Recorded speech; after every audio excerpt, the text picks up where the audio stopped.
asking to move back to your mom's at my big age is one thing, but asking, and can I bring my husband and can I bring my 3 kids is like something completely different. What has brought you to the space where you feel like this is what's going to serve the family best? I'm too excited, but I am also scared, so it's going to be great to have this conversation. I got a chance to live with Jess and Q.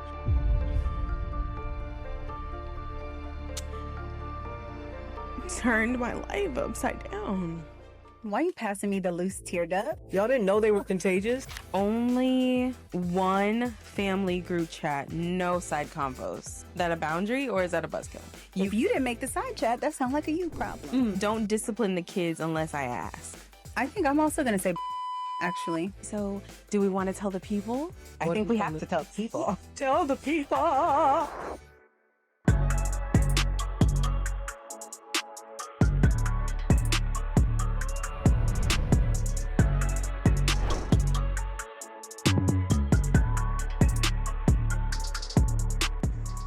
Welcome back to the pod, everybody. It's your girl, Jess, with my 2 To be here. So I have my beautiful sister here. We changed the setup a bit, and I Just feel a like tad it's giving a bit. little I'm sissy in control energy. today. So I have my beautiful sister here. She's been the hit, honestly. Like, No, y'all are loving She's her, kind of and I'm star. obsessed. she's kind of the star. Thank you, guys. If y'all would like for her to make her Instagram public, put it in the comments. Y'all know I'm shy. Go off private. Please. Maybe she'll succumb to a little peer pressure. I just might, with a little nudge. But You before, got to give the people what they want. give the people what they want. I will try. So before we get into our topic today, which is, I'll just give a little tease. Today we're talking about how we are rebuilding our village, and the way we're doing that is with a little bit of intention and multi-generational living. So I'm so excited to dive into what all of that means, kind of our history with the topic, and why we're making that a priority in this season. But before we do that, you know, we got to get into it. What's y'all's home looking like? It was just my birthday. It's your birthday. Go, It's your girl. Birthday. Go, girl. So, since it was just my birthday, it was a lot of like celebrating life right now. And then also just being able to really relish in that, like, the people who are showing up for me right now are the epitome of what I've been asking for. Yeah. You know, like Wow. I look at them, and when they need something from me, I'm not like, Yuck. But why? I'm But like, wait. and what else? Right? Because they're doing and they're being the people that make me feel like I can look around me and be proud and be like, this is what I asked for. Not you having a village. Listen, at 27. Okay, so I'm curious But because okay. you're saying you feel like this is something new for you. What, you know, you only get what you give. You get out of life what you put in. So what do you feel like you've done differently to make your outside reflect what's going on inside? I feel like probably the biggest thing is that I've been choosing myself. So I'm attracting people who are also choosing themselves. And in doing so, it's like the idea is great to choose yourself. Like that idea is cool. And it's something that a lot of people strive for. But I think we really leave out the part where when you do that, then you really have more for the people around you because you're not setting yourself up for situations that you're like, actually, I don't want to be here. Mm-hmm. So then, because you're setting yourself up and putting yourself in places that you really want to be, and also that you're saving the energy for yourself that you like is untouchable, like this is for me, and then what I have left is like I just Extra, a little spread razzle it- dazzle. yeah, literally, I just spread it around for everybody else. Then that means that you're like self-preservation energy. Since we were little, mom's always been like, we're not selfish, we're self-preserving. And love that idea. No. Mm-hmm. So I think that that's what has mainly brought that to my life currently. Mm-hmm. And on your birthday is when people are, you know, like reminding you that you're on their mind on the frequent basis. Mm-hmm. And so that would, people were just coming out the woodwork like, yeah, probably the most love I've received on a birthday, or the most love I've been open to receiving on a birthday. Yes. And that makes important. Yeah, that makes all the difference. Yeah, it is. And now I'm 27, so I don't know what that means. You guys can tell me in the comments. 27-year-old. She's 27 and she's a baddie. Yeah, that's what that means. Yeah. Yeah, And you look gorgeous. that's definitely... That's what I'm saying. It's giving baddie. It's giving self-love. It's giving internal glow. It's giving grown woman, don't fuck with me. It's giving... She's still a baby, but it's fine. Literally, she's been telling people I'm 12 since I was like 16. Not 12. Yeah. Your sister's not 12 anymore. Listen. Mom, how's your home feeling? Home feeling and home looking like right now for me is quiet, right? So last time we spoke, you know, the house was full and it was Jess's birthday and then it was your birthday. And so all of the planning and prepping for birthdays. So right now the house is feeling quiet. It's feeling still bags need to be unpacked, but they're getting ready to get packed again at some point. So like just keep the luggage on standby. But right now it's just feeling like quiet a little bit, like some, like you said, reset time. Like I'm not being stingy. Life has been busy and it's okay for me to just take some quiet time to say no to some things. You know what I mean? And then reconnect with some people that I had not, some girlfriends that I had not connected with. And we do that by Zoom or FaceTime or whatever. And it's just been peaceful. So I'll say peaceful. Home's feeling peace. I love that for you. Yeah. Do you feel like being front facing how does that feel? Like to have something that the people who love you and strangers on the internet can perceive you. Like, I don't know. You tell me, are you used to being perceived like you are now on a daily basis? If not, what is that feeling like? So I'll say, yes, I'm used to it. Like, I feel like I have always been front facing. I'm glad you said it. Wait, because y'all was ready to call me a lie? I was giving you the chance to speak the truth. And that is the honest to God truth. Like, I have always been front facing, but I also have people around me who know the real me. So when I go missing, they don't really be worried. It's like, okay, she had to do this at some point because otherwise we won't get her at her fullest. Right. Right. So, and going missing or MIA doesn't mean for like weeks at a time, but like I will go missing for like some 3 days or something like that. And so, yeah, I have, I do, like you said, I have always been able to accept the fact that I like me time. Like I like being by myself. I like not having to talk. Oh my gosh. For a long time. And you know what I mean? So I'm okay with going missing.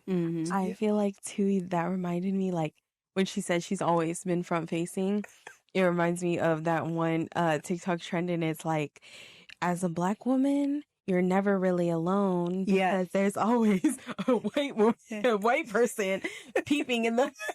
Like, ma'am, somebody looking for you. I see you. Stop checking for me. Because I'm not checking for you. Literally. But anyway, so that's what home is looking like for me. Just what about you? Like, come on, girl.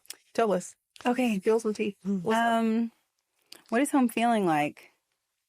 I feel like I have to do a little self check-in. I'm like, what is home feeling like? She said, let me check my notes. I'm like, what is it giving? It's giving, I think home is feeling like excited. Yeah. It's looking crazy, but it's feeling excited. Yeah. And a lot of times, one of my friends told me, sometimes I blow into town, and literally the word blow into town. And that's a real thing. Yeah. In and out. Said sometimes, like from the outside looking in, it can look chaotic, but it doesn't feel chaotic. Yeah. And I really appreciated that coming from like a friend who I feel genuinely knows me. No. And I don't know, maybe some people would have taken that any one way, but I just felt very seen by that comment because that's how I be feeling sometimes. Like I feel like I'm oftentimes grasping at straws or trying to tie up loose ends just for the other end to unravel. Yeah. But I find peace in that. Like I can, and not that I find peace in chaos, but my intention is to always make sure that in here, I'm good, regardless of what's going on externally. So although we do have a lot going on right now, they're all good things. They're all things that we have been working for and like putting in energy for. And I feel like, again, I'm getting that back. I'm receiving, all of my efforts are being received. by the universe. And I'm just like, Thank you. yes, Thank I'm here you. for it. Right, I'm right. here for it. Okay, Sissy, so do we want to tell the people? I think we have to tell people. Tell the people. The girls. And Q said that he questioned whether or not we were being sexist because he's like, I'm the number one listener of the pod. I'm the president of the brand ambassador, the community of the brand ambassadors. And y'all always talking about the girls. Okay. So the people, But also the girls. But yes, I feel like I'm so excited to share what's going on. So one of the reasons we dramatic. chose the multi-generational living, we really felt like it was something that resonated with our life right now because... See, not the setup, because we are moving home. Oh my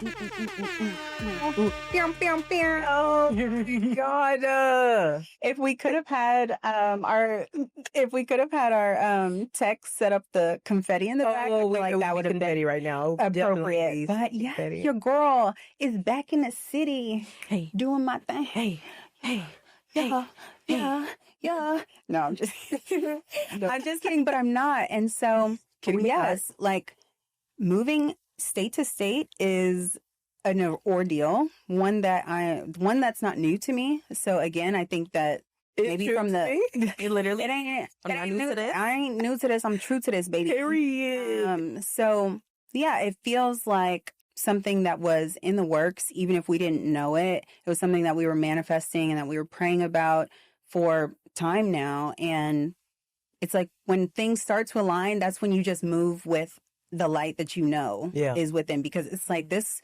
Yes, I played my role, but also this is so much bigger than clearly, because how else would, everything be aligning like it is? So I'm feeling very grateful. And just to think that I feel like we have been manifesting a family compound for years. Oh my God. And to be able to have now a platform where we can share that journey live with people and again, be front facing about something that we literally be so cool. Like live by and swear by. Yeah. Yes, swear like by. When people say it takes a village, yes, that's something people say, but when you live by it, the fruits are so sweet. Yeah. And like, we're here. Yeah. So not only am I moving back to Dallas, not only are the ACs moving back to Dallas, but we are moving in with the one, the only, the queen. Yes, hair flip. Literally, you're my girl. Moving in with my mother at 34 and couldn't be prouder. Couldn't feel better about it. Oh my gosh, and don't ask the kids how they feel. Because they will be, you think we dance, they'll be in this house. Is a dream come true. Like prayer. I'm like, when me and Mumu have our conversations, every time it's time to leave and go back to Kansas, and she's like, I don't want to go. And I'm like, I don't want you to go. Have you been praying? And she's like, I've been praying. And I'm like, I have to. Like, we gonna just keep praying. Literally, y'all are every time we drive off. Literally tears and all. But for her to be able to see at 6 years old that prayer works. Yes. Prayer works. Like, we're not going to stop praying that up. So we going to just keep doing that. And we literally have, JoJo took a picture of us walking and praying. I'm like, look at JoJo taking little pictures. Not the off guard. Listen, catching memories for us. But it is exciting.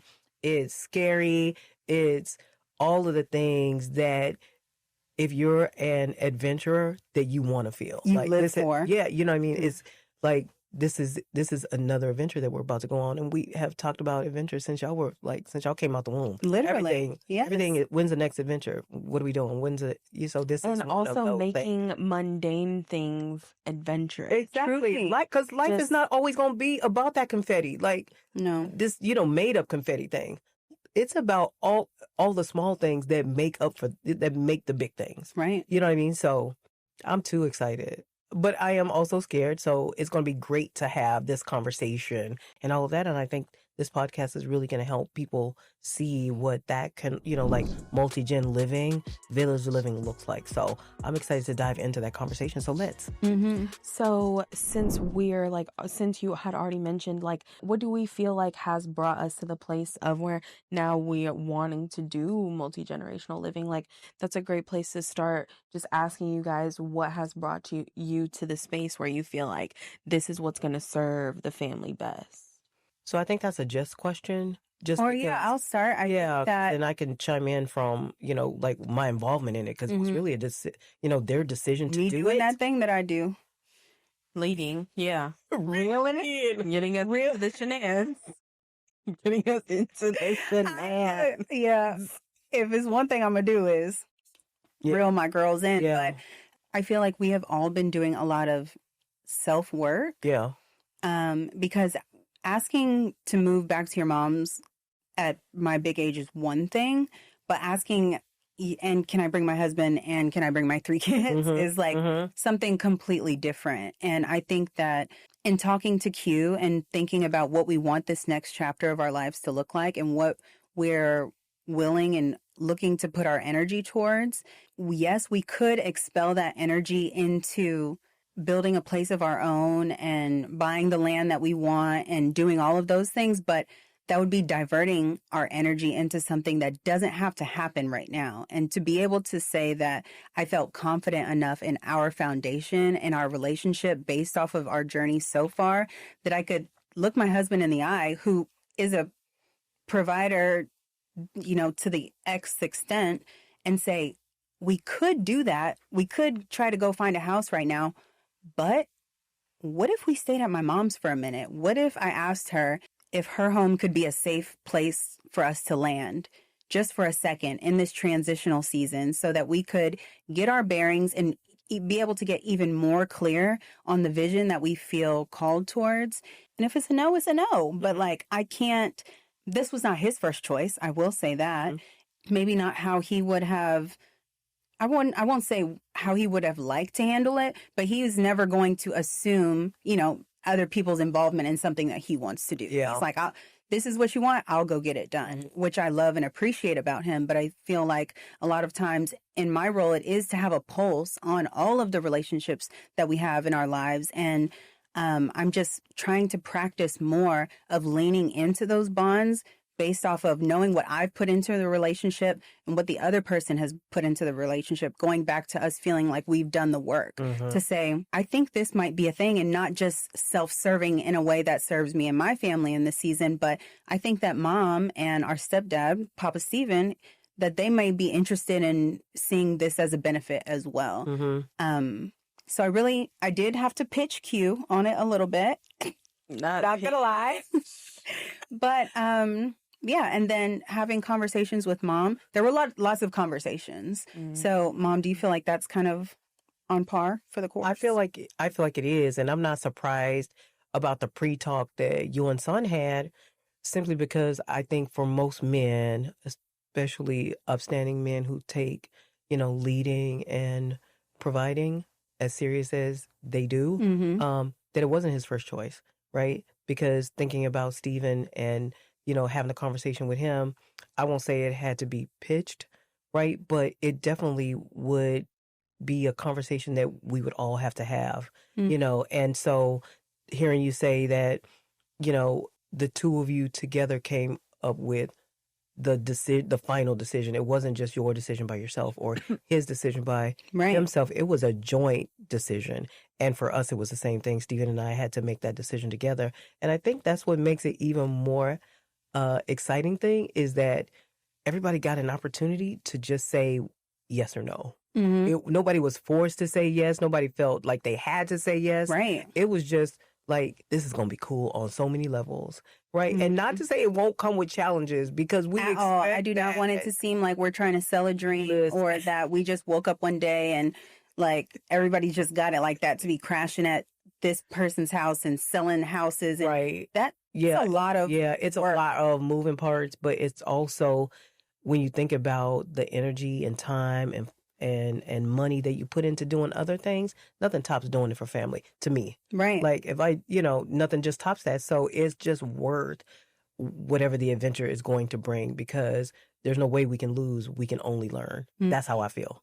You know what I mean? And so that's what makes it so cool. And then I'm just a person who also just loves being surrounded by family. So it was an easy sell to me. And when I say Papa Stephen is the opposite, he is a person who has always just kind of relished in being on his own, like having quiet time, being in his own space, putting something down. Solitude is perfect. Putting something down, and when he came back, it was in the same spot. That ain't how I ever grew up. Like, when you come back expecting it not to be there, where's my such and such? Yeah, you don't. Where's my super suit? You know what I'm saying? All of it. So to be able to just come together and say, you know, this is going to be chaotic, right? You know? Or no? You know, and being like, ooh, I think I am. But then us coming together to have the four of us. Right. Coming together to have a conversation about, like, how is this going to land properly? Or did we ever tell Juliet how that conversation went? I think we did. The tea On okay, so I got, It was a lot of tea. I got a little bit. You got bits and pieces? of like that. What the end result ended up being that everyone was like thumbs up, JoJo. But literally, but not any like deets.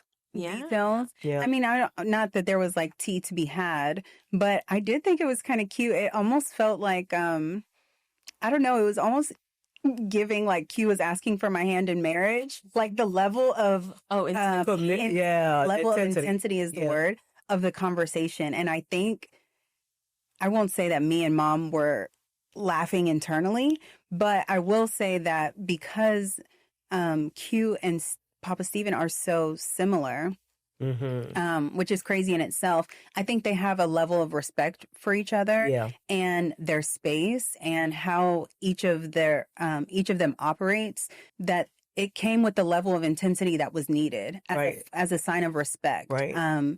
Q was not taking that conversation lightly and was doing it with, you know, we took you guys to dinner and Q just kind of jumped into it, and he was really directing it, I think a lot of it at Stephen. It was kind of like a man-to-man conversation that me and Mom were kind of third party too. Yeah, third party too, and being able we already know we're on board. Right. So, and let's not pretend like we haven't talked about this already. Yeah. And also too, just like from the outside looking in, so you guys can correct me if I'm wrong, but you guys really do have, like, your men are leading. You know what I'm saying? So the fact that your men are leading your lives in a way that is like through trust and through just a lot of like, what's the word when you are just like gung-ho is what came to my brain. You love a good gung-ho. Yeah. We love it. And that being the energy that Q has when leading, and also that Stephen has when leading, that it makes sense that's how right. Because I feel like even when they're not all the way on board, because they love us so much, they just do it. They're like, okay, these girls what they want. We know y'all want to be roommates. Stop playing with us. But Stephen told me the other day, I just feel like you could just be with your kids and you'll be just fine. I'm like, don't feel like that. Literally.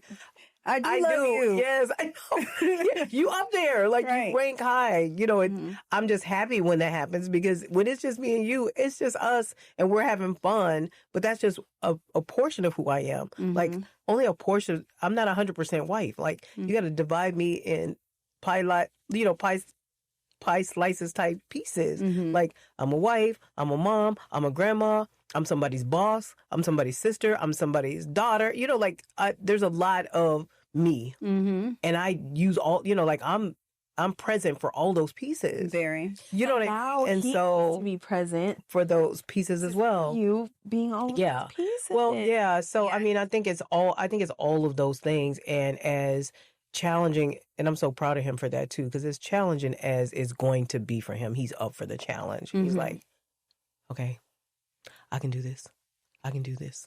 I'm like, you can. You literally can do. Literally do all this, because he just takes so much pride in being present for you guys as his stepdaughters and for the grandkids. And, you know, he really takes a lot of pride in all of that. It lets him dig into that piece of him that maybe the other side of the family doesn't get to see because of demographics, being in, on the West Coast and, not only seeing him on holidays or special occasions and all of that. He gets to do it daily, weekly, monthly versus, quarterly. So, which is a big change for him. Yeah. And that comes with, I don't want to be speaking too much for him without him being here, Right. but at least from my perspective, I'm excited to have access to him like that on a daily basis because it's been nice for me, in case you were wondering. Literally. So also to bring you guys even up to more speed, yes, we are moving in with mom, me, Q, my 3 babies, and Juliet, yes, and Pop Steven and mom, and it's great, going to be great. But also Juliet literally lives 3 minutes. A hop, 2 steps and a jump. Yes, from mom's already.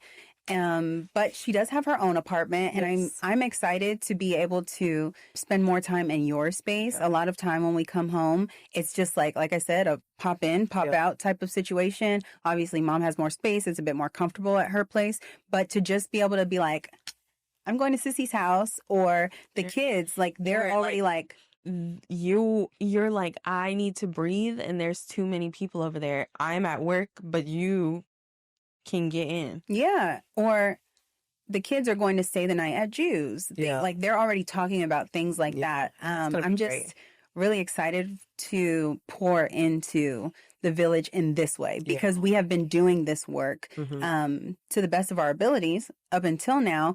And I think that that's why this chapter has come to fruition like it has. And the honey is sweet because, when honey sits longer, it gets sweeter. And it's sweet. It's sweet. I cannot with y'all both. Okay, so let's talk about pastimes where we live together. Please. So we have had our own share of... We're not new to this. Very much true. Very much. Wait, but before we do that, I do have to then make this point because Jess said something about being 34 and going back to mom's house with a whole family.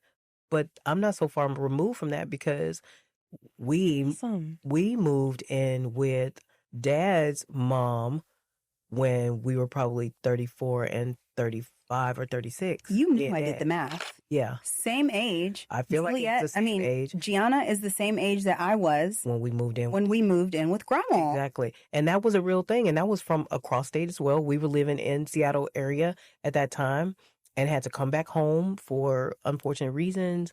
And to be able to have a safe space to land during those hard times and still be in support of Grandma because she was going through a tough time, it just made all the difference in the world. And it was like this heavy load, a burden was released from both sides, from us, from being so far away and not being able to support her, and for her being on her own and being able to call her only son home to come and, support her. Right. So it was an easy yes for me when that happened because I could relate to it. Like I knew what that felt like to have to ask somebody to move in with them with a whole family and think about them, where do they live and is the school district going to be one that I want my kid going, because all of those were moving parts that needed to be decided upon between me and your dad, and Juliet was a baby. Literally was. I was still nursing her when that freaking happened. You know what I mean? And so, but us being home with Grandma gave her some peace because now she had her grandbabies with her, right? She had her son with her. I can remember that time vividly. And I wasn't that big of a fan of going to live at that house. You know what I'm saying? Like, that wasn't what I wanted to have. Yeah, I wasn't. And I left the whole job and left my family in Washington because I was with my mom. So I was like, I'm going to leave my mom to go. But that only seemed fair. That seemed like the right thing. Seemed like the right thing to do. You know what I mean? So when you're married, I think that is something that you have to submit to the relationship. Often is, my boss calls it putting it in your crock pot. And because this is a thing, and we're not going to, because you have the ask being, can we move to my mom's house? But what is the pretense? How did we get to this point? And so just like you said, knowing that you guys spent time in Washington near your mom and for years, like 4 years. thriving in that situation for then an unfortunate event to happen to where you guys were called back home. Not similar situation as far as the cause, but it is a coming home that's happening and a calling that we feel here in Dallas that we can't ignore. To be able to say, okay, what have we done up until this point? And let's figure out the plot points from this perspective and let that be the decision. It's not that you're keeping track like, well, we stayed at my mom's for this time and I stayed at this mom. It's like, yes, all of these things have happened, but together we're deciding what we want the next chapter to look like and then solving for X from that perspective. Right. So I just thought it was a good point of reference. Very much. So Ju, you were going to go on to say, well, I think the first two instances I think about when I think about having lived with you both is the most recent where I got a chance to live with Jess and Q. Literally just saying,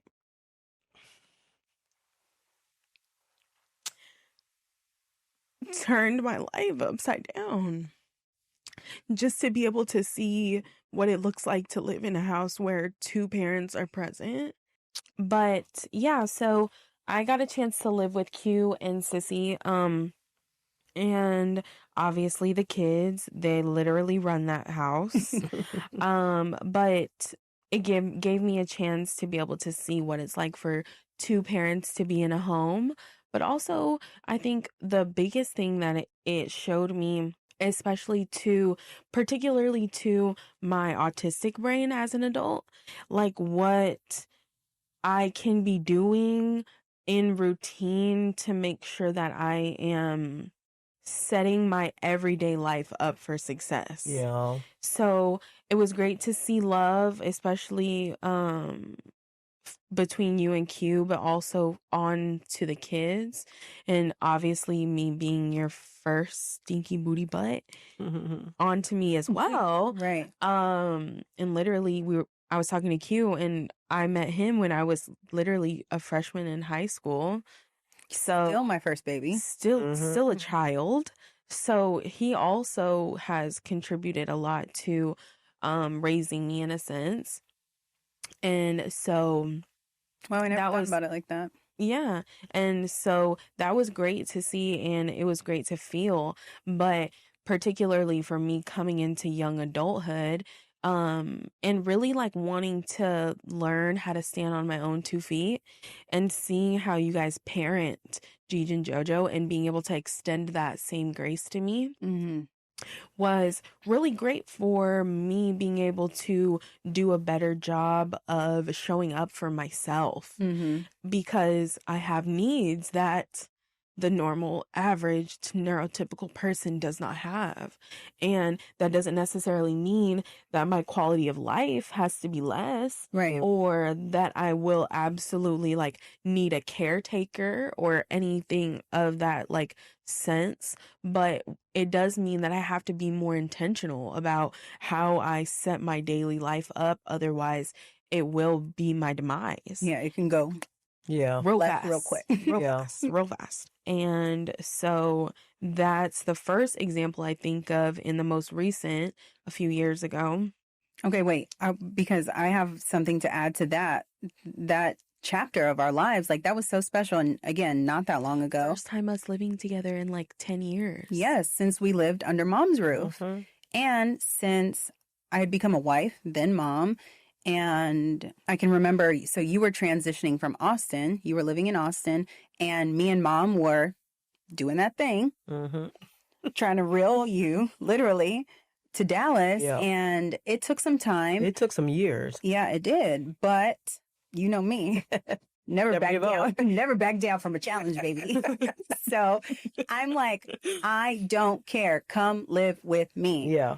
Well, pack your bags, babe. Like the truck's outside. Yeah. And again, to be able to have that conversation with Q, like, I don't even think at that point it was a conversation. It was like my sister needs, and he was like, and we have the means. And again, plot points, doing what they do. And that's how it came to fruition. And I knew that it was going to be a blessing to my family, Why are you passing me the loose tear ducts?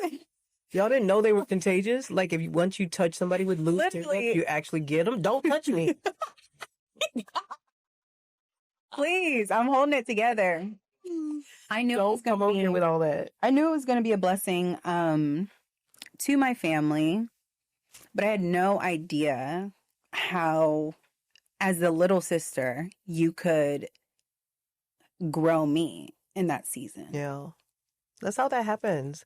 I mean, and the blessing in it is when you talk about multi-gen living, it's going to continue to happen. So it's a blessing that doesn't stop giving. Like, it's the gift that doesn't stop giving. Sorry. Right. And so that's the, that's the reward. Like, think about the challenges that it's going to bring, but the rewards are going to supersede exactly all of that.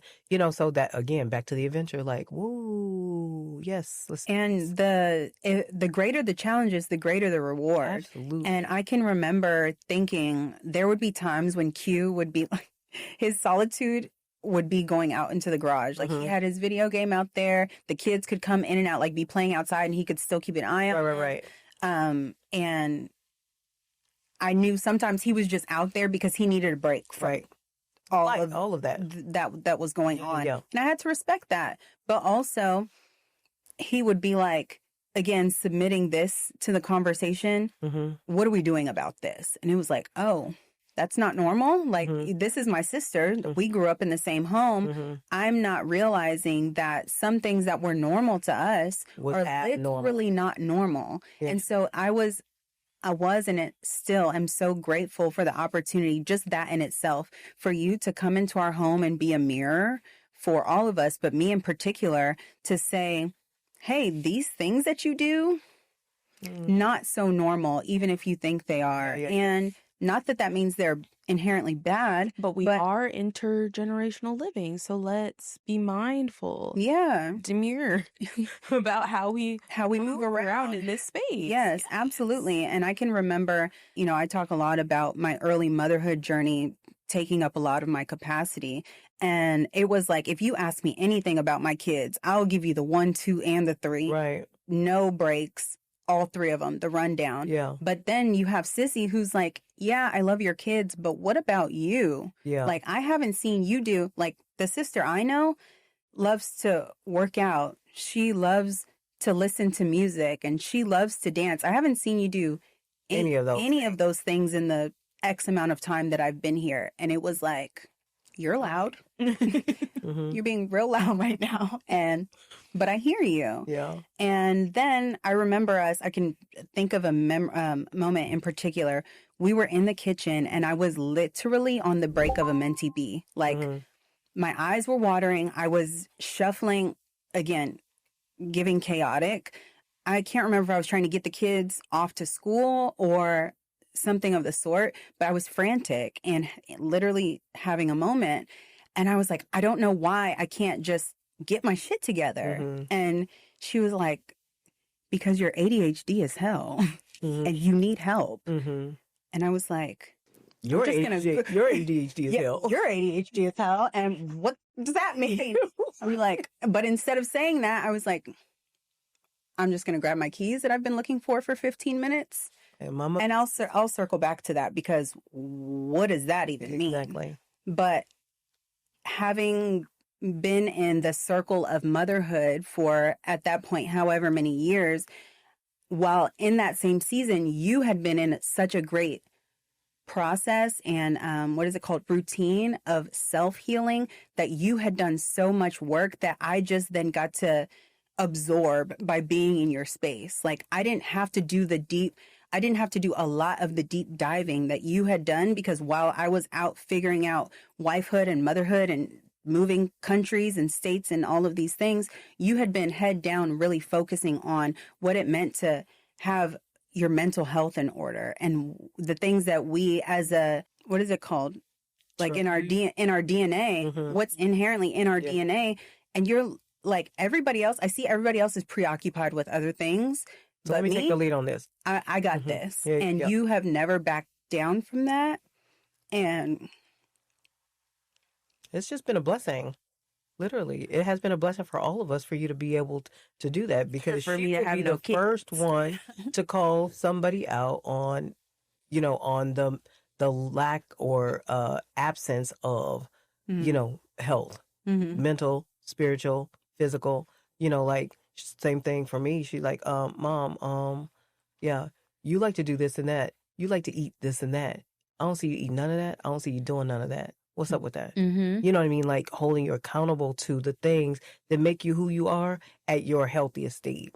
You know what I mean? And that doesn't mean that it's right, wrong, or indifferent, but it's facts. Right. And You also know what I mean? doesn't It's mean facts. that your girl doesn't have some They- red 40 every now and then, Right. or so like that That's whenever not what the it kids means. come Yeah. hang out with me, that we don't go for gelato. Right. But it does mean that at our core, the place that we're at right now is really trying to heal. And because I'm the only one who doesn't have children, I really have to like put the hat of checking in on everyone's person outside of being a mother, or for Q and Papa Steven, outside of being a dad. Like, are you good? Mm. Because Yeah. I This know is that what I'm seeing. Yeah. Literally no judgment, but just again being a mirror. Mhm. This is what I'm seeing. Yeah. and that's hard to take sometimes. It's like, well, damn, why didn't I see that about myself? But when you're knee deep in it, you can't sometimes see that, and you need that accountability partner that you know that you can trust, and who's not just saying it, even though she could say it better, she could say it softer. She need to work on that part. But have you seen that TikTok when the son is saying, after all these years, it took me this long to know that my mom was right, but she could have said that shit better. Literally. Basically, you know what I mean? It's just, it's all in the tone, but it's coming from her heart, and it's coming from a place of love, and wanting to see you around for a long time. So, and because I know that the work that you've done, just like I have been focusing on whatever I've been prioritizing, that I then, again, not just for self, but so that I can share with you all. I know that you have that same intention with whatever work that you're doing on self. So if you're sharing it with me, I know that you've been putting in the time, the research, and this is not something that you would just throw out willy-nilly just to be giving, just to be offering criticism. And if I did, it would be very much like, it would be like, hey, I had this idea, let's workshop. Yeah, this is not the say all be all, and all I did was hear it. Okay, I did not do my due diligence, but like, here's a thought. Do something with that. Maybe it might do something for you, or something like or even you'll just say, hey, I started hearing this, but I haven't really finished it up. But I heard something, and as soon as I know more, I'll let y'all know, or let's look into it. Like you said, let's workshop. So, and I think that's something that we all do. As soon as we hear something we think might be helpful, we're like, this could help somebody. Y'all heard about sending? Yeah, sent. You know what I mean? And then following up to say, hey, did you look at that? Because I think this could help. So I love that. I feel like the second one that I wanted to put emphasis on that just makes me feel so great, like so much gratitude. I feel like if I was labeled a emotion, it would be gratitude. I just really love feeling. It's one of the best feelings. Truly, embody it. And so one of the situations I think about when living with mom is that definitely in high school, we just were like more like, what do they call it? Boats in passing, like Pivots in the Night. Yes. Where we didn't really have that bond that we have now. And although that was not the greatest place in my mind and in my body, being in a different place now makes me feel so grateful for that version of me and that version of you that was able to show up the way that we did and get through it, like really move past it, and know that eventually we would be able to intentionally do the work, but that we just weren't there yet. And that was a lot younger version of me, but also it was a lot less healed version of me. And it was also a lot less of a self-aware version of me. I was a lot more caught up in my own world, and that made me project a version of myself that I wasn't proud of. And you just took that shit on on the chin. You really did. Literally did not think twice about it. And although we had our own little, like, you know, tiffs, because Is tiff the word? we were really, okay. What's the level above a tiff? Let's be real. A tap? A tip for tap? Y'all would be taking it. Y'all, they would be taking it there. No, I think, but I feel like I allow us to go there because, like you said, when I took it on the chin, it was like, it's not always going to be like this, you know, and if y'all can't tell, I am a Christian, so, you know, a lot of my strength is drawn from, you know, my God, right? And so I was like, she's not always going to feel like this. It's not always going to be like this. And I have to pat myself on the back because I do consider myself to be a visionary. Pat her on the back. Pat her on the back. I can always look past what it is right now to how much better. Like, I'm a diehard optimist. Like, I'm always going to find something good in everything, right? And I just knew that the foundation that I set, it had a plan to it.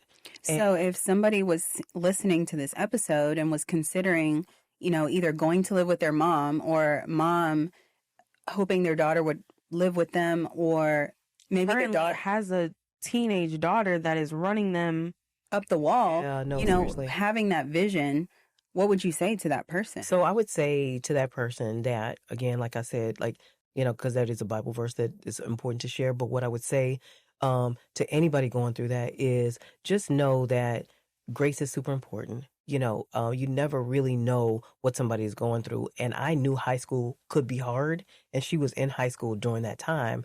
And even though she wouldn't come home and share with me every single thing that was happening, I knew she was having it hard because she would be one person sometimes and then another person if she was going through whatever she was going through at school. And she wasn't that kid that school would call me and say, hey, you need to come up here and see about your kid. She wasn't that kid, but she was also not a kid to be fucked with. So I knew she was going to take care of most of whatever it was. And if she needed me to come in to it, that she would let me know, hey, Mom, you know, I'm going to need you to do A, B, and C.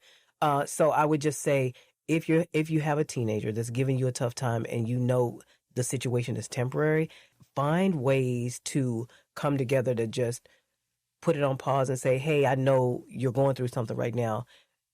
You can share it with me. You can write a note to me. You can send me an email. You can send me a text. If you don't want to tell me, you know, create a space where communication does not go unnoticed. Create a space where, you know, if it's your child, they can find a soft spot with you. Because if you don't make time for that, kids don't know how to make time for that. That's right. You have to put that on yourself as the adult.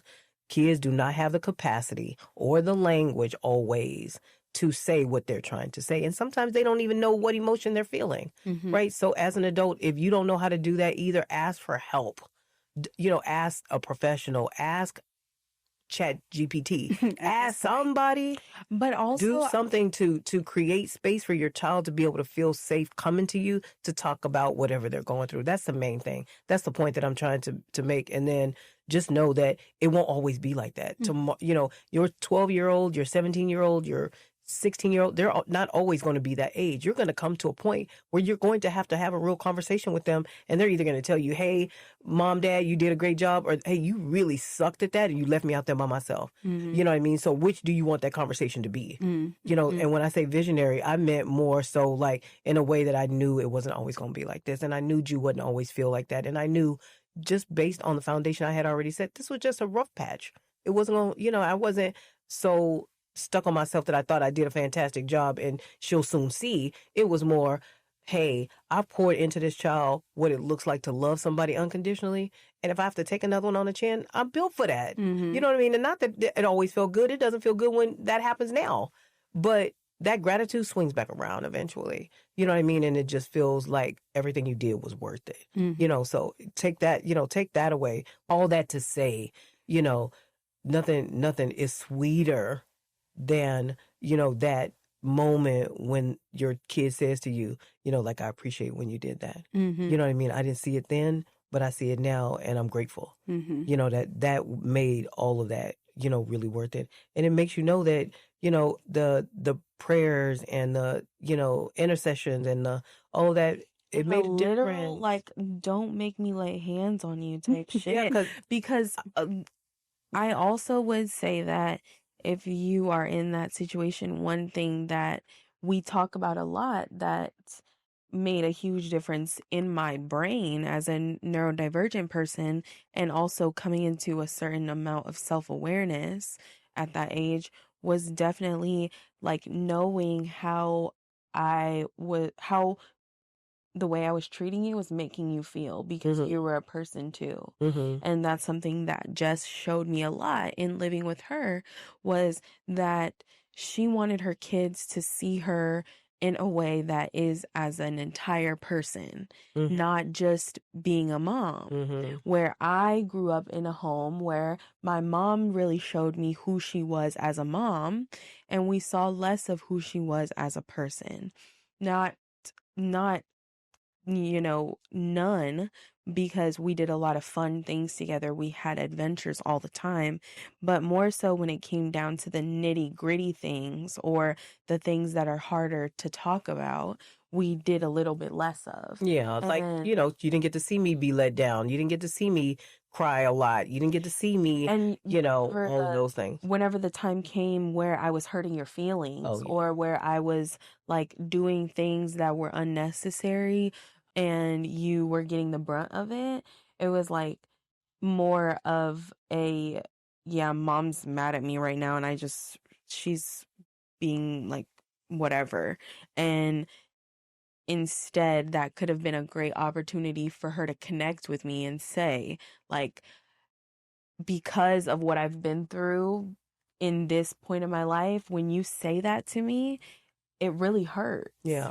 Or when I am sticking my neck out for you in all these particular ways, I'm not angry at you for saying what you said, but my feelings are hurt. Yeah.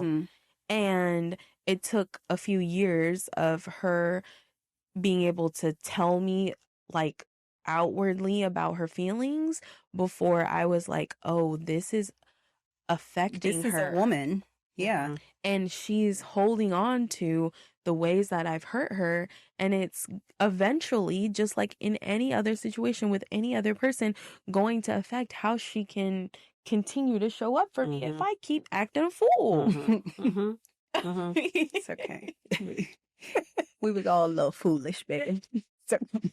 So coming from the person who was being foolish in that situation, or who is not the adult, the things that made a difference for me was just being able to receive her in her fullness. And if I would have gotten that sooner, I think we would have been in a different place. Yeah. So her advice to the actual parent, my advice to the parent in being able to connect with your child, that's what that would be for sure, 100%. And Jess is a great example of doing that, because why did a 3-year-old know what private time was?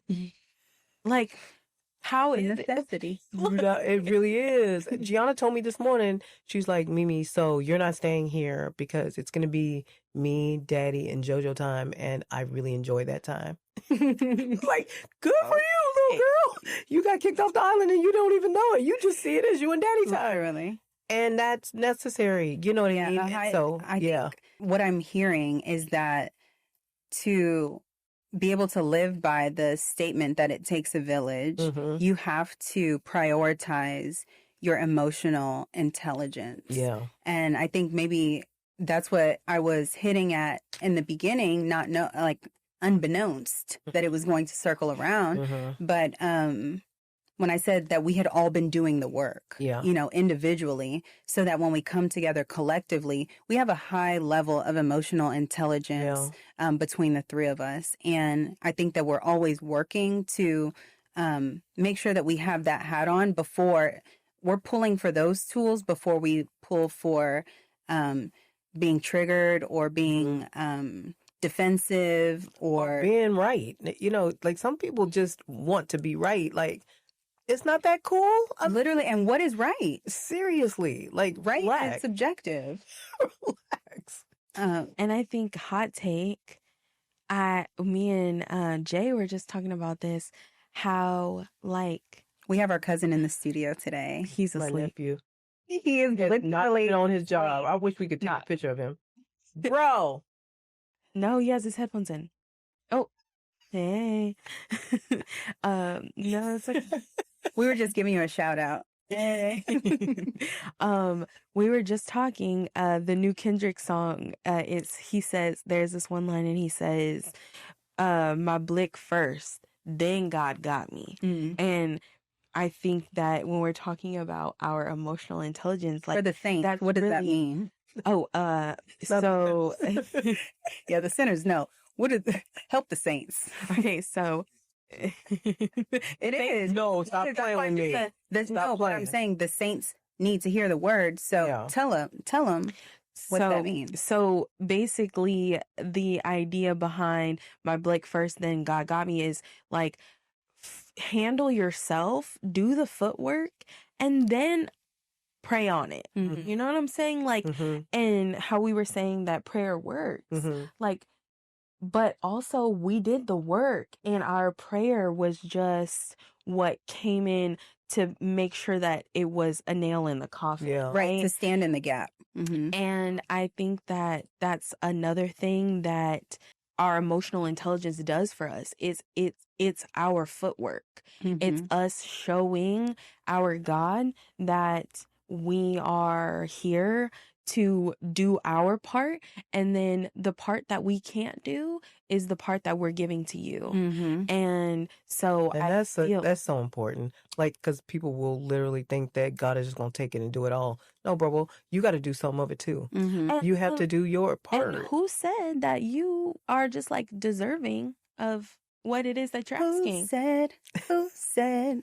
Look.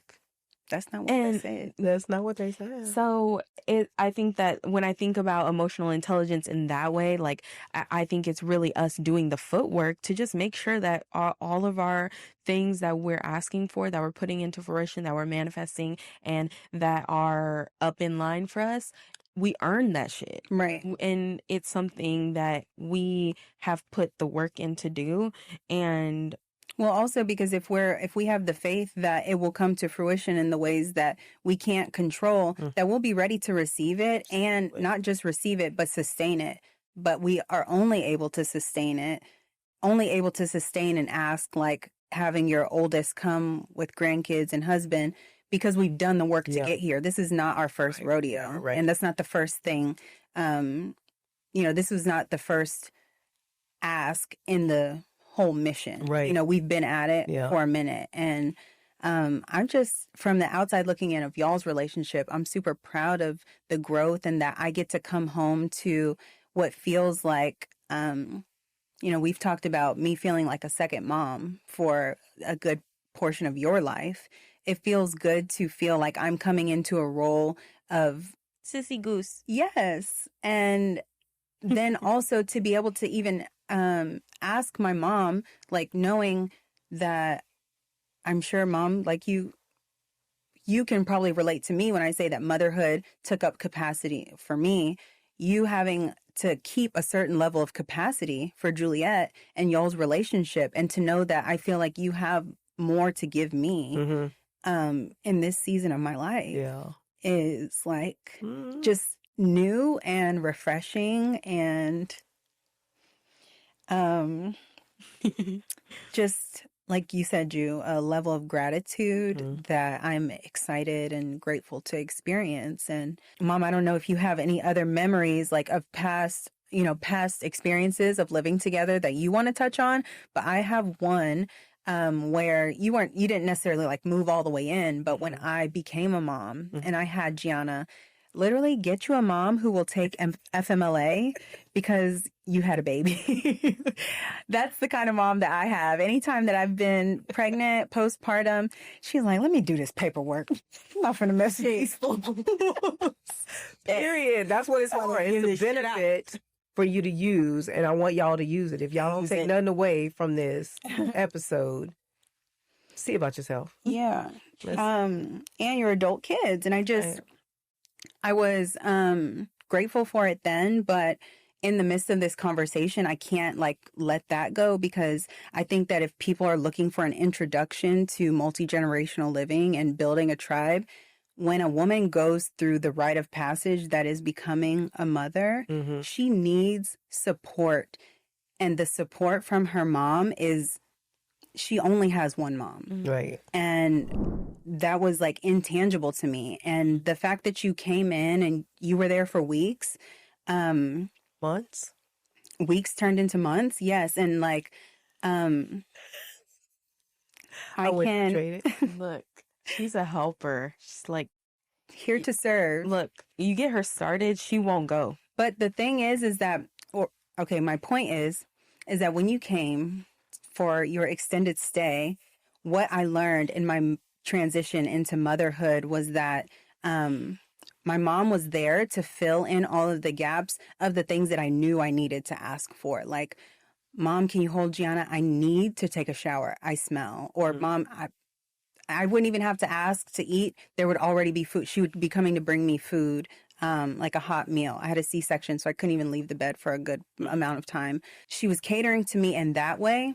But I was, as someone who suffered from postpartum depression, there was something happening inside of me that was not being solved or filled by the things that you were there to provide. And so that, again, being a mirror for me, having to sit with myself and ask, okay, my baby's fed, I'm getting some amount of rest, I have food. Why do I still feel like I'm not going to make it to tomorrow? And that being every day I was waking up. Like, it's not because my mom's not here. It's not because I don't have support. What's going on? And I think, Juliet, going back to your point, when you guys were living together, I think being a single mom, and maybe single mothers, if you have had this experience, please feel free to resonate in the comments. But I think there's something to be said about the level of emotional capacity that is left for single moms to experience with their children, because it is so much, everything else is left on your plate that you have to take care of. You have to have clothes on your back, food on the table, shelter, like all of the things while still being a mom. Emotional support, if you don't know that that's supposed to be a priority, you don't necessarily have the tools to give. And I think that in that season of having Gianna, I realized this is something that I need to address, because my mom is here doing all of the things that I know she can do. She's giving me her best, and I'm still feeling like something is missing. And There's that's still not a gap that needed to be filled. Yeah, and that's not a mom problem. Now, I think it would be easy. The triggerable offense is to make this a mom problem. Well, mom wasn't there for me when and I was there for my sister, and now I have a new baby, and like so many other things could have come up for me. But talking about giving each other grace, I took it more as an opportunity to get curious about why I was feeling like that. Those feelings and why these new triggers were coming up for me. Before I became a mom, I had that was a blind spot to me. I didn't think that you had any shortcomings, honestly, as a mom. I had very little criticism of your motherhood, as a kid. And that transition changed a lot. And I think also put us on a path to even greater healing. And I don't know that had you not come and spent that time allowing us to share space during that season, that we would have, how else would we have come to that information? If you weren't present in my everyday, I would have just charged it to the fact that I'm missing my mom and I wish my mom was here. But the fact that you were there, and it was like, oh, we still have some work to do. Like, let me jot this down, and knowing that now as a mom, that could be part of my mission to help heal some of the things that we have going on in our lineage. I was excited after the postpartum depression subsided, I will say, because that does not come right away. But once that started to subside, I found a calling in healing that. And I feel like to bring it back around to be in this season where I feel like comfortable enough, like you have the emotional capacity to not only take on me, but to also embrace my family in a season where we don't even necessarily need it. Like, we could go and figure out something You had else. options. We had options, but you were doing it out of willingness to be a safe space to land. That is just all of the things. And I hope that somebody is able to take away the different ways that building a village, like what it can look like, and it does not just happen overnight. The things that we're talking about, like, Started over a what year span? at least 10. At least, Yeah. Because at I'm least 27. And you are, because you just had a birthday. look, so that means that we started this healing when I was in high school. Yeah. On Yeah. the road to, and it's a process. And I think that's the other thing is that I'm going to always say extend grace because that's my mantra. But when you're going through life's struggles, and even if you're not going through it and you're dealing with somebody who's going through it, grace just comes in like a trump card. I tell you, like, just be ready to extend grace to yourself and to others. And it will be the, kind of that thing that pushes you past the hard, right? Because then you can be like, oh, dang, I remember when I needed somebody to, do me a favor, or I needed somebody to forgive me for something that I came up short on, or, that grace goes all kind of ways. So, And the fact that my kids just get that through osmosis, like how I was saying, Juliet really did the work to help figure out what goes on in our brain a lot of times. I got to just get that knowledge through osmosis because we were sharing spaces. Now all of a sudden we're having conversations into the night, or we're cooking dinner together, and then this article I found said this, and this, and being able to deep dive in those ways. Yeah. Our kids get to get that, all of the healing that we have done and are doing, just because we're like getting to share an intimate space right now.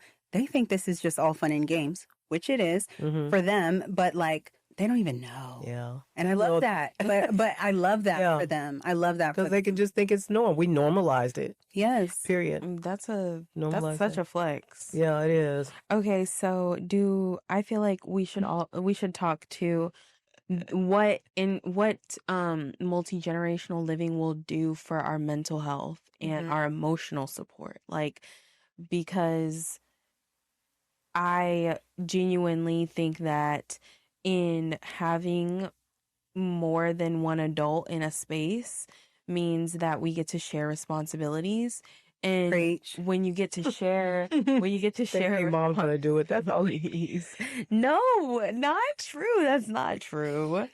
That's not true. Truly not, because she be the main one talking about, I get off work at 5. What you gonna be doing around 5? You want to come pick me up? Look, yeah, but that comes with gifts and stuff. I'm just Pick me saying. up so we go have dinner and drinks. No, You but ain't just picking me up to drop me off at home. But I would if you asked me to. But I don't. Okay, look, see. I think, was that the end of your question? yeah, I think mainly just trying to pose the like what we feel like this is going to do for our mental capacity and our emotional capacity, not just for one another, but all of the other ways that we show up in our everyday lives as well. I feel like having you guys around for a good kiki all the time is going to be really great for me, because work hates to see me coming when I haven't had a kiki in a while. So there's that. I also feel like now that Sissy's going to be back, we get to do Sissy salsa. Sissy salsas. Don't start nothing that you can't finish. Mom already talking about, can I place the grocery order for salsa? So Look, it's everybody wants some. everybody wants some. In the comments, people are like, Everybody so can't since you're doing this, are you coming back to Sissy salsa? Like, we'll let you know.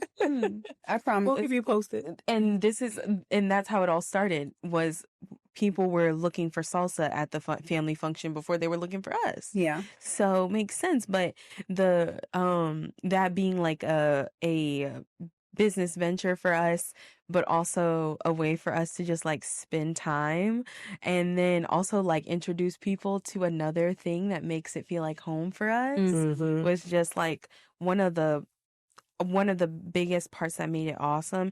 And that you guys relocated right at the apex of us being able to be at the Dallas Farmers Market like permanently. So being able to pick that back up like where it was is something I'm really, really looking forward to. So I'm excited about that. Anything particular that you guys are excited about for your mental health, your emotional support that's going to happen by us all being within 3-mile proximity? Literally less than. For me, so physical, I am looking forward to. I had already put in the chat about us doing some co-ed sports, like family sports, like whether it's softball or volleyball or pickleball or doing something We together. so damn like, competitive, y'all. somebody gonna get hurt, but I'm looking forward to us doing family activities together outside the house. Like we already, that's an automatic thing, but I'm looking forward to that.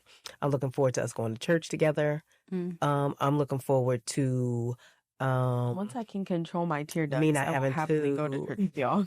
drive around as much, like getting driven by y'all without having to pay Uber. Like I like not I having need to to drive. make sure I need to do better about keeping my car clean because she will get up in your my car God, and oh my which, I mean, I get it. The queen to be is in town. Let me get my car together before I start. please. I still got goldfish in the cracks and crevices of my back seat. Look, Yeah, get that together. What else am I looking forward to? I'm looking forward to, just building more, like strengthening my bond with son. I'm really looking forward to that. He is too. Yeah, I'm really looking forward to that. you're not ready for that.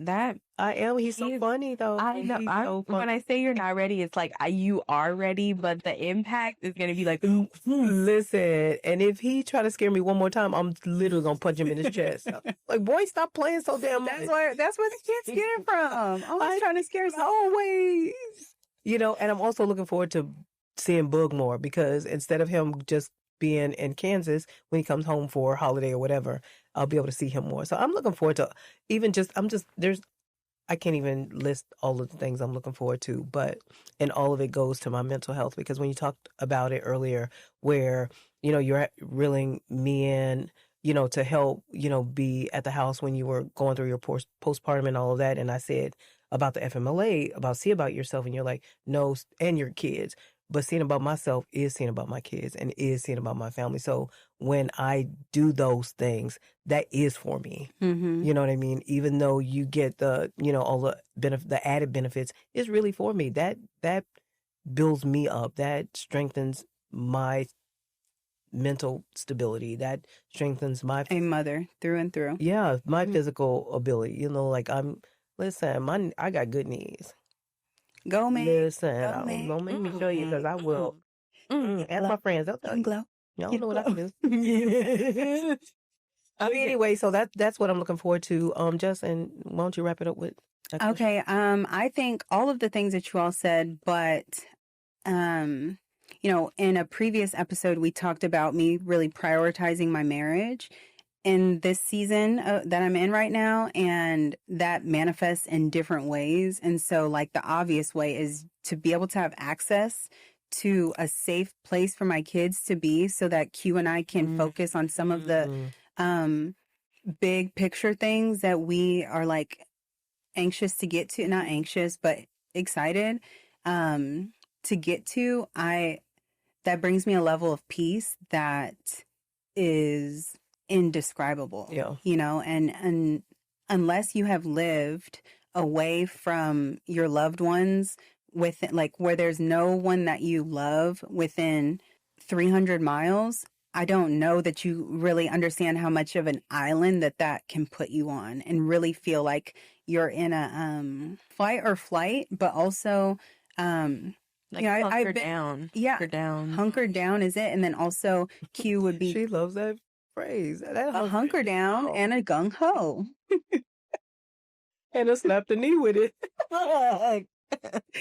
I think that a lot of my time in Kansas can be like characterized as treading water. Yeah. I felt like I was treading water for a long time, and I'm excited to like feel like I've like touched land. And now it's like, imagine treading water for 2 years, and then when that big toe hits a grain of sand, And you're like, I made it. I'm taking off. There's ground near. Like I have been waiting for this moment for a while. Yeah. And so I feel like that's what the space that you've created in your home, what that feels like, Mom, is like my big toe touching sand after treading the treacherous waters. Yeah. Did I learn a lot while I was out there? Absolutely. My time in Kansas was a gift from God because I wouldn't have chose that for myself or my kids or even my husband. There was a lot that had to happen for us to end up in Wichita, Kansas for 2 years. So I know that was only God. Driven. Yeah.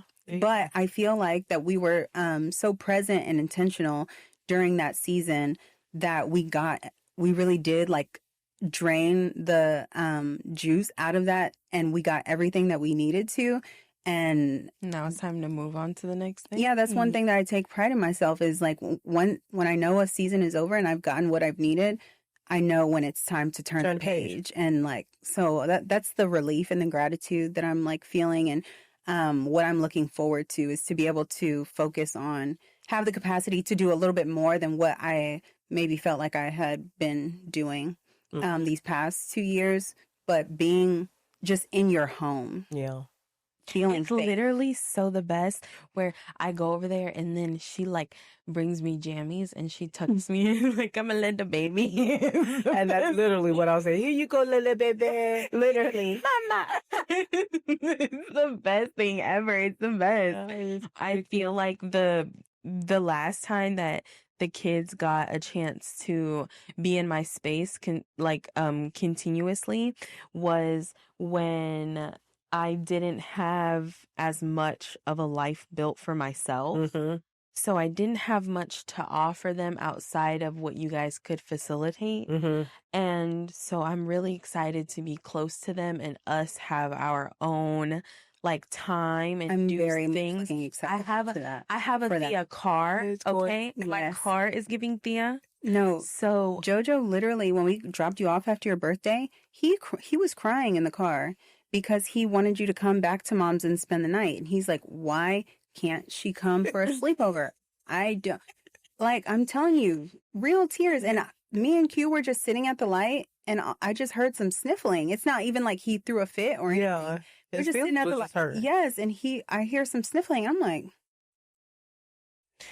what's the matter, baby? And that's what then it just came out. I literally cannot, because when he told me goodbye and he blew me a kiss and said happy birthday, I said, this is the life. This is what it is. This is what I've been waiting for. I forgot. This is what it's about. Yep, this is what I've been waiting for. Okay, we can wrap up this first part of this conversation. Yeah, this is the first part of this conversation. Can you believe it? Crazy, because we've been talking for forever. But okay, let's play a game. Is this a boundary or is this a buzzkill?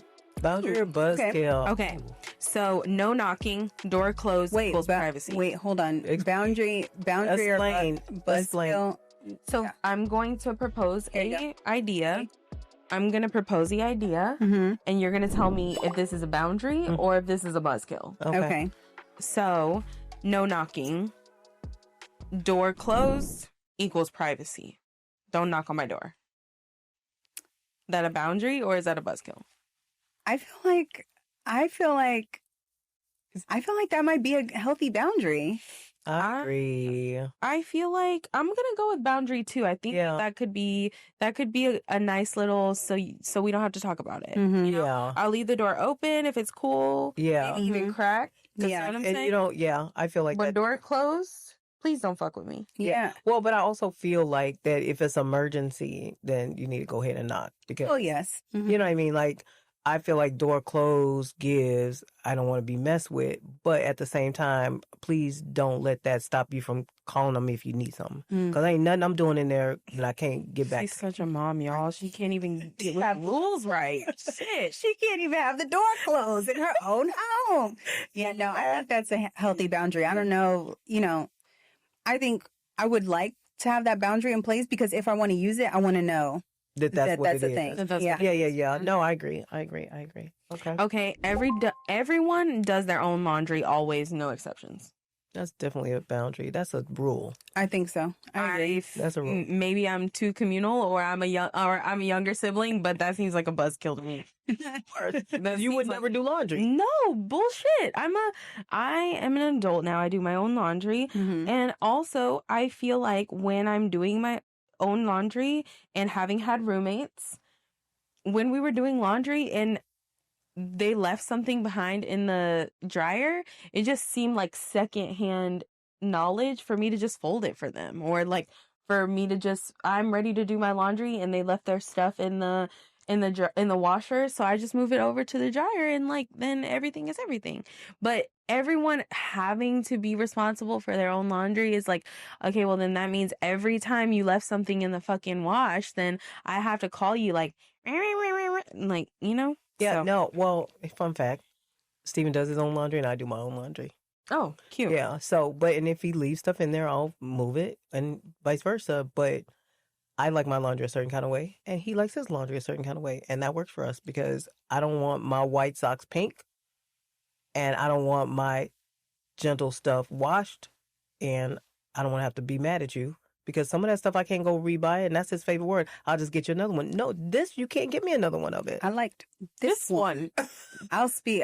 When I say we know you don't do your laundry. We know you don't. She don't do laundry, y'all. For my husband, because No, and they laundry be smelling so good. I'm like, Look. Tiana, your daddy got your stuff smelling so good, girl. Because I know your mama didn't do it. and didn't. Right. Look. Next question. Okay, no unannounced guests. Healthy boundary. I agree. Boundary. Boundary for sure. Yeah. Only one family group chat, no side convos. That's a buzz. That's a buzzkill. Who said that about you? Listen. I'm gonna have a comfortable place to talk shit about and you. who are you to police the other People's conversations on the phone? relationships. Excuse me. Yeah. Get like, Buzzkill. You If you didn't make the side chat, that sounds like a you problem. yeah. And just You don't please have make any sure other you friends. look. Make sure you look before you hit send. Do that Oh, part. please. my I'll be goodness. fast with the unsend. Look, Yeah. you can What do a- it now if you're an iPhone user. Yeah. Do it. Get iPhone. You cook for the house. Like everybody in the house. Yes. Buzzkill. That's a boundary. I feel like that needs to happen. Me Oh, too, then Mom. we I need- think that Then we need to talk about. We will. We will. Yes, because I feel like why, and this is from my standpoint, why, if you're going to go in there, just handle up on it. Why do there need to be rotations in the kitchen? Okay, I'm thinking more. I'm not thinking. I guess when I say buzzkill, I'm not thinking like breakfast, lunch, and dinner, like main things. But Yeah. I'm thinking maybe like if you go in the kitchen, like maybe you and Steven are having a little nightcap, and you go That's in there different. and make. I'm talking about like dinner. Okay, Like, yes. Yeah, I'm just talking I about agree dinner. with that. I Yeah, I'm agree. not. I mean, because first of all, we're not a 3-course meal. We are not. As- The men's, Yeah, the men are. they need to. You know what I'm saying? But I also feel like, The kids?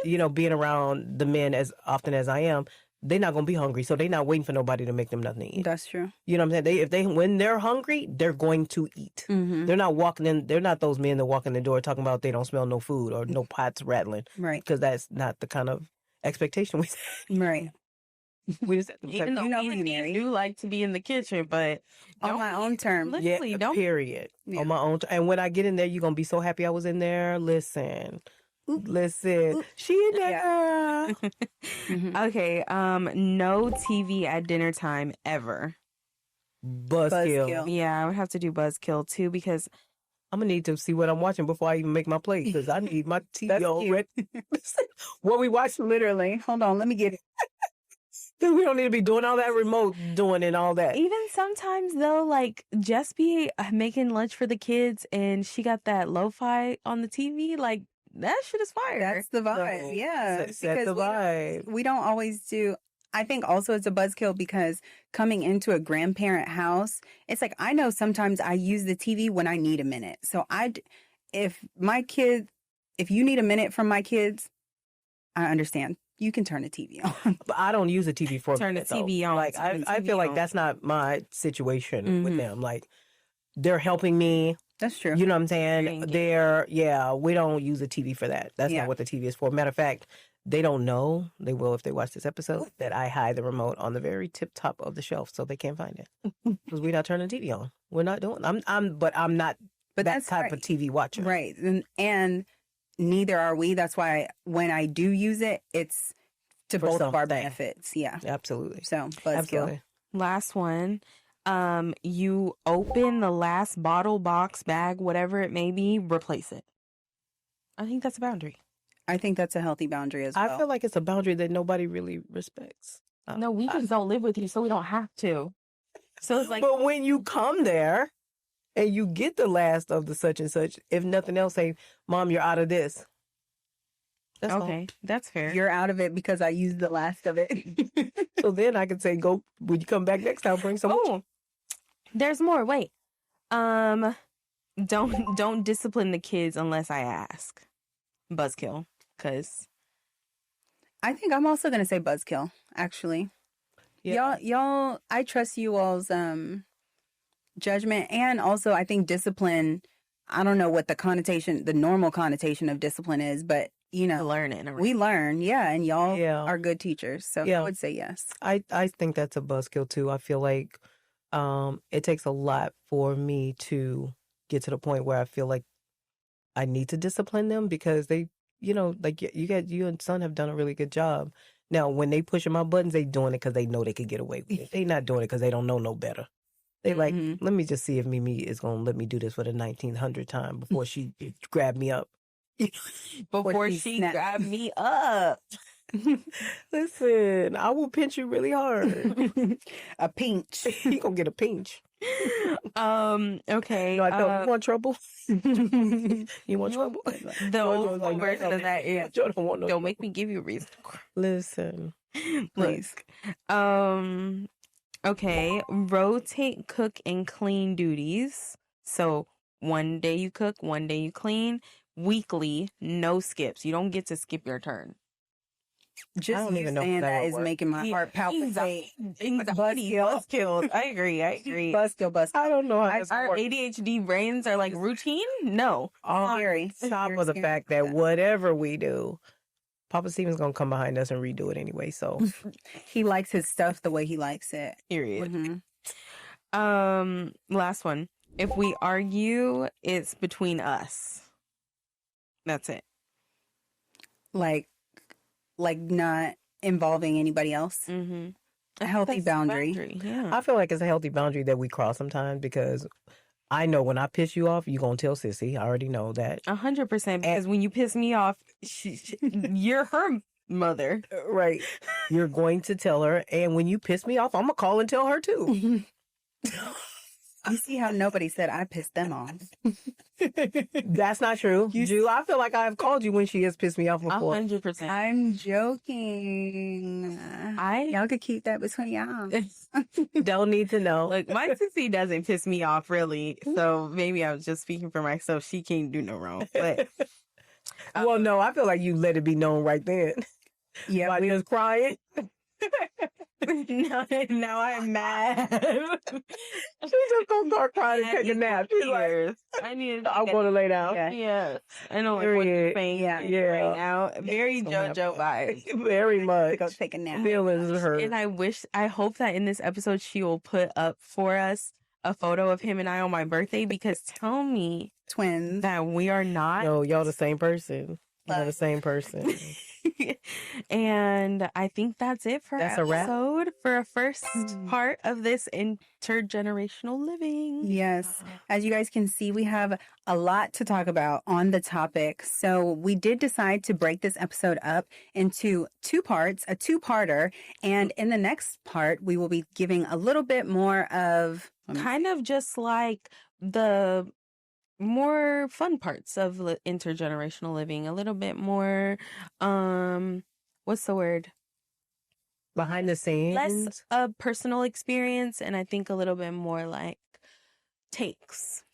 takes and what we hope that you guys, if you are looking to explore the idea of rebuilding your village, and that was the one thing I really wanted to like send home with our audience, because yes, this was kind of like a deep dive into our personal history and what we're excited about moving forward, but we're sharing with the intent to hopefully spark some conversation amongst you and your own village. Start talking about the ways that we can show up for each other, even if you're not living under the same roof. The things that you can be doing for self that will bleed into the people that you love. And that is what we're talking about when we say rebuilding our village. The times are crazy, y'all. Yeah, they are. And just to kind of paint a different picture is that if you're blessed enough to have your parents around, the reality of it is there's going to come a time when you have to decide how they're going to be cared for. And why wait until that time comes before you start practicing what that could actually look like? Because as a parent, I know that I don't want to go to a senior living facility if I don't have to. Oh, never. I know that if I'm building the right relationships with my children, they will want me to be around them and their children. And hopefully I've cared for myself enough that I'll get to see some great grandchildren. So all of this is in anticipation. When I say visionary, like I'm envisioning all of what this could look like, laying the foundation 20 years from now, right? And so I think it's super important to even kind of talk about what that looks like, because whether it's 3 days a week or 7 days a week or indefinitely, if you want to have your parents around longer, people live longer when they're around loved ones, right? Whether whether their spouse passes away or whether they don't have a spouse, whatever it is, when you can love on and lean into people you love, you just tend to live longer. So I think all of that is super important to say. I agree. Well, I think this was a great first part, and I'm excited to get into part 2. Yay. So we will see you guys there. Make sure you like, follow, subscribe, all of the things. Drop in the comments. Do you guys have any experience with multi-generational, that part, living? Any takeaways that you found helpful? Drop them in the comments, and we will see you guys in the next episode. Bye. Bye. Bye.